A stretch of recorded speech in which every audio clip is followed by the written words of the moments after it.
የእስክንድር ነጋ ስንብት የፖለቲካው ሚስጥር መንገድን ጨርቅ ያርግልህ የመከታው ማሞ ያልተጠበቀ ወታደራዊ ምላሽ። ሰሞኑን በአማራ ክልል የትግል ጎራ ውስጥ የተሰማው ዜና የበርካታ አማራ ፋኖ ደጋፊዎችና ኢትዮጵያውያንን ዓይንና ጆሮ የሳበ ሆኗል። የብዙዎችን አንጀት ያራሰ፣ የብዙዎችን ተስፋ የነጠቀ፣ የበርካቶችን ተስፋ ያለመለመና ተስፋ ያስቆረጠ የፈተነ ሆኗል። ከጋዜጠኛ እስክንድር ነጋ የመልቀቂያ ደብዳቤ ጀርባ ያለው የዘመነ ካሴ ስውር ፍላጎት ምንድን ነው? የአማራ ፋኖን በአንድ ንቅናቄ ጠንካራ መሰረት ላይ መጣል ወይስ የሚለው መጠየቅ ያለበት ወፍራሙ ጉዳይ ነው። የሶሻል ሚዲያው ጋዜጠኞችስ ለምን በሁለት ጎራ ተከፈሉ? አቶ መከታው ማሞ መንገድን ጨርቅ ያርግልህ የሚል አጭር የእሰይ ተገላገለል ምላሽ መነጋገሪያ ሆኗል። ይህ የአማራ ፋኖ የመሪ መልቀቅ ተራ ዜና አይደለም።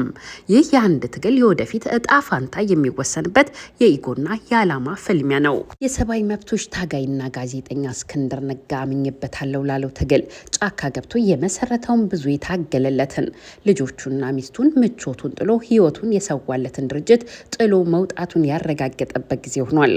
እስክንድር ምክንያቱን ሲናገር ስልጣን አልፈልግም፣ ተራ አባል መሆን ይበቃኛል የሚል ሆኗል። ነገር ግን በርካታ ደጋፊዎች እንደሚሉት ይህ የላኛው እውነት ነው። ከመጋረጃው በስተጀርባስ? አክብሮታዊ ሰላምታችን በያላችሁበት የዓለም ዳርቻ ድረስ ሰላም ጤና ይስጥልኝ። ክቡራትና ክቡራን አድማጭ ተመልካቾቻችን ፋኖ ቤት ምን እየተካሄደ ነው? የእስክንድር ነጋ የመልቀቅ ሚስጥር ምንድን ነው? ከመጋረጃው በስተጀርባስ ምንድን ነው ያለው ነገር የሚለውን በዝርዝር ይዘናል። አብራችሁን በመቆየት እንድታደምጡን በትህትና ጠየቅን። ይህ ኢትዮ ዜና ነው። አብራችሁን ቆዩ። የአማራ ፋኖ በጎጃም፣ የአማራ ፋኖ በጎንደር፣ የአማራ ፋኖ በሸዋና የአማራ ፋኖ በወሎ የተባሉ መዋቅሮች ወደ አንድ የጋራ ማዕከል ለመምጣት ሰፊ ውይይትና ድርድር ሲያደርጉ ቆይተዋል። በዚህ ሂደት ውስጥም ሁሉም የፋኖ አመራሮች ወሳኝ ሚና እንደነበራቸው ይታወቃል። ተወያይተዋል፣ አቅጣጫ ሰጥተዋል። በመጨረሻም አዲሱ መዋቅር ሲፈጠር ይሁን ብለው ፈርመዋል። ነገር ግን ድርጅቱን ያሳፈረው ባቡር ጉዞ ሲጀምር ወራጅ አላሉ። ከመሪዎቹ መካከል አንዱ የሆኑት አቶ እስክንድር ነጋ ምክንያታቸው ደግሞ ሆኜ ማገልገል እፈልጋለሁ የሚል ሆነ።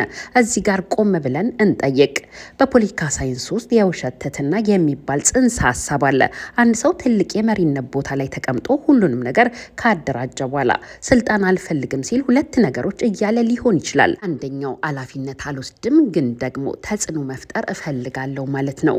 አቶ እስክንድር ነጋ ተራ አባል እሆናለሁ ማለታቸው በድርጅቱ ውሳኔዎች ተጠያቂ ላለመሆን፣ ነገር ግን በውስጥ መስመር ደጋፊዎቻቸውን እያሰባሰቡ ድርጅቱን በተዘዋዋሪ ለመምራት ያቀዱት ስልት ሊሆን ይችላል።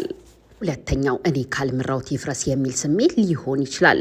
በታሪክ ገጾች በኩል በደንብ እንደሚነበበው ብዙ መሪዎች ድርጅቱ ከነሱ ቁጥጥር ውጪ መሆኑን ሲያውቁ ራሳቸውን በማግለል ድርጅቱን ቅቡልነት እንዲያጣ ይፈልጋሉ። እስክንድር ሲወጡ ብቻቸውን አይወጡም። የእሳቸውን ደጋፊ እስክንድር ከሌለ ትግሉ ተጠለፈ እንዲሉ መንገድ እየጠረጉ ናቸው። ይህ ተራ አባልነት ያልተለመደ የፖለቲከኞች መውጫ ነው። እስክንድር ነጋ የስትራቴጂ ሰው ናቸው። እስክንድር ተራ አባል ሆናለሁ ሲሉ ሌሎች መጥተው አረተው እስክንድር አንተ ከሌለ አይሆንም ብለው እንዲለምኗቸውና ወደ ሙሉ የበላይነታቸው እንዲመለሱ ፈልገውም ሊሆን ይችላል። የመረጃ ምንጮች እንደሚጠቁሙት የእስክንድር ውሳኔ ንጹህ ከስልጣን የመገለል ፍላጎት ሳይሆን ከጀርባው ዘመነ ካሴን የመገዳደር ስውር አጀንዳ ነው ይላሉ። እንዲህ ያለው አካሄድ በፖለቲካው ዓለም የግለሰቦች ግጭት ተብሎ የሚገለጸው አይነት ሲሆን አቶ እስክንድርና ዘመነ ካሴ ላለፉት 2 ዓመታት ከመንፈቅ በተለያዩ መስመሮች ሲጓዙ ቆይተዋል። አሁን ወደ አንድና ትልቁ ድርጅት ሲመጡ አንተ ትበልጥ እኔ የበልጥ ተላትመዋል። እስክንድር ድርጅቱን የለቀቁት በተፈጠረው መዋቅር ውስጥ ዘመነ ካሴ ወይም የዘመነ ቡድን ጉልህ ሚና እንደሚኖረው ሲረዱ ከሱ ጋር በአንድ ማዕድ ከሚቀመጥ ማዕዱን መበተን ይሻላል ወደሚል ድምዳሜ ደርሰው ሊሆንም ይችላል። እስክንድር ነጋ ድርጅቱን ለዘመነ ካሴ ምሽግ ከሚሆን ፈርሶ ገደል ይግባ የሚል በሴራ የተሞላ አካሄድ እየሄዱ ነው ወይ የሚለው ጥያቄ መጠየቅ ያለበት እዚህ ላይ ነው። በዓለም ላይ በተደረጉ አብዮቶች ውስጥ በሚፈጠሩ መናናቆች አብዮት በርካቶችን ትበላለች። ዘመነና እስክንድር የፋኖ ኃይሎች ሞተር ቢሆኑም በባህሪ በጣም የተራራቁ ናቸው። አንደኛው የማይደለለው ተብሎ ሲጠራ እጅግ መርህ አክባሪ፣ ቀዝቃዛ፣ ሰብአዊ፣ በግል ህይወቱ ደረቅና ከሰብአዊ ፍላጎት ራሱን ያራቀ፣ ለሱ አብዮት ማለት ግዴታና መስዋዕትነት ነው።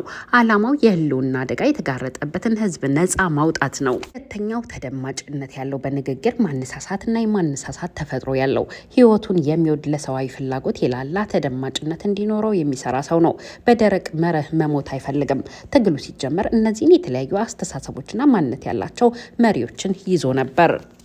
የግል ኢጎና ለመቻቻል የጋራ ዓላማን የሚያጠፋ ብቻ ሳይሆን የተነሱለትን ዓላማ የሚያዳክም በመሆኑ መሪዎች እርስ በርስ መቻቻል ሲያቅታቸው እነሱም ይወድቃሉ። የሚከተለው እና ተስፋ ያደርጋቸው ህዝብም ለከፍተኛ ተስፋ መቁረጥና እስካሁን የከፈለው መስዋዕትነት መና መቅረቱ ያበሳጫል እና ይህ የፖለቲካ ክፍተት ከዚህ በላይ እንዳይሰፋና እንዳይለጠጥ የሚዲያው ሰዎችም ጥንቃቄ ቢያደርጉ የሚሉ በርካቶች ሆነዋል።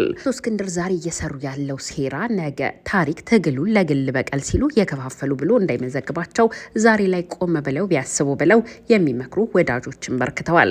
ተራ አባል ሆኜ ቀጥላለሁ ማለታቸው አገር ውስጥ እስካለው ድረስ እጃቸውም ከትግሉ ላይ አያነሱም እንደማለት ነው። ይህ ማለት ደግሞ በተቋቋመው አዲስ ድርጅት ውስጥ አፍራሽ ተልዕኮ ለመፈጸም አመቺ ቦታ ይፈልጋሉ እንደማለት ነው። ድርጅቱ የሚወስነውን ውሳኔ በተራ አባልነት ካባ ውስጥ ሆኖ መተቸትና ማጣጣል፣ አባላትን ማሸሽም ሊሆን ይችላል። ሌላው እዚህ ጋር ሊነሳ የሚገባው ሌላኛው ጉዳይ የዲያስፖራው ከፍተኛ ድጋፍ የሚገኘው በሳቸው በኩል በመሆኑ ከሌላ ጥቅም ጋር የተያዘ ሊሆን ይችላል። ይህ መንገድ እጅግ አደገኛ የበቀልን መንገድ ነው። ቀድሞ ወታደራዊ አዛዣቸው አቶ መከታው ማሞ የቀድሞ አለቃቸው የመለቀቂያ ደብዳቤን ተከትሎ በሰጡት ምላሽ መንገድህን ጨርቅ ያርግልህ ብለዋቸዋል። ይህ አባባል ቀላል ቢመስልም ጥሬ ቁም ነገሩ ወዲህ ነው። አንተ ባትኖርም ጉዞ ይቀጥላል፣ ከአንተ ያተረፍነው የለም እንደማለት ይቆጠራል። አንድ የድርጅት መሪ ለድርጅቱ ህልውና ወሳኝ ነኝ ብሎ ሲያስብ፣ ድርጅቱ ደግሞ የለም በፍጹም አይደለም ብሎ በሰላማዊ መንገድ በፍላጎቱ ሲለቅ በደስታ ከሸኘው የመሪው ትልቁ ሽንፈት ያን ይጀምራል። መከታው ማሞ ለእስክንድር የተናገሩት ትግሉ የአማራ ህዝብ እንጂ የእስክንድር ነጋ የግል ፕሮጀክት አይደለም የሚል ነው። መከታው ማሞ ያኔም ምክትል ዛሬም ምክትል ናቸው። እልፍ ሲልም የጦር ሜዳውን ኃላፊነት የሚወጡ ብቁ ወታደር ናቸው። ወታደር ደግሞ ማመነታታት አይወድም። እሆናለሁ ግን አልሆንም፣ እመራለሁ ግን አልመራም የሚል የዳተኛ ፖለቲካ ለወታደራዊ አዛዥ የሚሰራ አይደለም። መከታው ይህንን የአቶ እስክንድርን የሁለት እግር አለኝና ሁለት ዛፍ ላይ ወጣለው አካሄድ አልተመቻቸውም። ከወጣ ሙሉ በሙሉ ለቀውጣ በማለት እንደ ውሃ ኩልል ባለ ቋንቋ ነግረዋቸዋል። መከታው እስክንድርን በቅርብ ስለሚያውቀው ምናልባት በውስጥ ሆኖ በሚፈጥረው ውዝግብ ድርጅቱ ከሚታመም ቢፋታን ይሻላል የሚል በቀዶ ጥገና በሽታውን የማስወገድ ውሳኔ ወስነው ሊሆን ይችላል። መንገድህን ጨርቅ ያርግልህ ማለት በቃን፣ ውሳኔህን አክብረናል፣ ወደ ጋዜጠኝነት ተመለስ፣ የጫካ የትግል ህይወትህን ምዕራፍ ጠቅልለህ ዝጋው፣ ለእኛም እንቅፋት አትሁንብን፣ ሂድ፣ እኛ በቅተንሃል የሚል የመሰናበቻ ንግግር ነው። ለጋዜጠኛና ታጋይ እስክንድር ነጋ ፖለቲካዊ ሞት ሊሆን ይችላል፣ ወይ ደግሞ የመከታው ቡድን ያለ እስክንድር ነጋ ምን ያክል እንደሚጓዝ የሚፈተንበት ምዕራፍም ሊሆን ይችላል። ዛሬ እስክንድር ዘመነ ካሴን ለመበቀል በሚል ወይም በሌላ በግል ምክንያታቸው ድርጅት የሚያፈርሱ ከሆነ እያደረጉ ያሉት አካሄድ ለአማራ ፋኖ ጠንቅ ነው። ድርጅቱ ከግለሰብ በላይ ነው። እስክንድር የገነቡትን ቤት የመናድ መብት የላቸውም። ምክንያቱም ቤቱ የህዝብ ተስፋ እንጂ የእሳቸው የግል ንብረታቸው አይደለም። እዚያ ላይ አቶ እስክንድር ነጋ ቀደም ሲል የነበራቸውን የድርጅት መዋቅር አክስመው አሁን ወደ ተመሰረተው አዲስ ድርጅት ውስጥ በአመራርነት አልገባም፣ ተራ አባል ሆኜ እቀጥላለሁ ማለታቸው በፖለቲካው ሳይንስ መነጽር ሲታይ ፖለቲካዊ ኪሳራ ብቻ ሳይሆን የፖለቲካ ራስን የማጥፋት ጭምር ነው። በፖለቲካ ውስጥ አንድ መሪ ኃይል የሚኖረው ከጀርባው የሚደግፈው ጠንካራ ተቋም ወይም ድርጅት ሲኖር ነው። እስክንድር ቀድሞ ሲፎካከሩበት የነበረው ድርጅት የድርድር ካርዳቸው ነበረ። ወደ አዲሱ ድርጅት ሲቀላቀሉ ያንን ካርድ ይዘው ጠረጴዛ ላይ በመቀመጥ የአመራርነት ቦታ መያዝ ነበረባቸው። እሳቸው ግን የተሰጣቸውን ኃላፊነት አልፈልግም፣ ድርጅቴ ከስልጣን ወርጃለሁ፣ እኔ አመራር አይደለሁም ሲሉ በፖለቲካው ሜዳ ከሚደግፏቸው ጥቂት አባላትና ጋዜጠኞች ውጪ ብቻቸውን ሜዳ ላይ ቀርተዋል። እስክንድር የተሰጣቸውን የአመራርነት ቦታ አልቀበልም ማለታቸው ተጽዕኗቸውን ሊቀንሰው እንደሚችል መገመት አያዳግትም። ጋዜጠኛና የመብት ተሟጋቹ እስክንድር ነጋ አገር ለማዳን ድርጅት መስርቻለሁ ብለው በሺዎች የሚቆጠሩ ወጣቶችን አሰልፈው ነበረ። አሁን ተራ አባል ሆኛለሁ ሲሉ መናገራቸው በደጋፊዎቻቸው ዘንድ ከፍተኛ ግራ መጋባትን ፈጥሯል። አንድ ጀነራል ጦር አደራጅቶ ወደ ጦር ሜዳ ከገባ በኋላ እኔ ተራ ወታደር ሆኜ መተኮስ ነው የምፈልገው፣ ማዘዝ አልፈልግም ቢል ሰራዊቱ በብቃቱና በመሪው ላይ የውን እምነት ያጣል። ካላዘዝከን ለምን አደራጀን የሚል ጥያቄ ማንሳቱ አይቀር ይሆናል። ቁራጥ እርምጃ መውሰድ አቅቷቸው በድርድርና በመሀል ሰፋሪነት ሲዋልሉ ጠንካራ መዋቅር ወይም እንደ መከታውና ዘመነ ካሴ እስክንድር ታሪክ ከመስራት ይልቅ ታሪክ የማይረሳቸው የጥፋት ኃይል እንዳይሆኑ ስጋቶች ተደቅነዋል። እስክንድር በራሳቸው ፍላጎት የለቀቁትን ቦታ በርካታ ብቃት ያላቸው ልጆች አሉና ይሞሉታል፣ ምንም ጥርጥር የለውም። የራሳቸውን ድርጅት ይዘው ከዘመነ ካሴ ጋር ሲፎካከሩ አማራጭ ነበሩ አቶ እስክንድር ነጋ።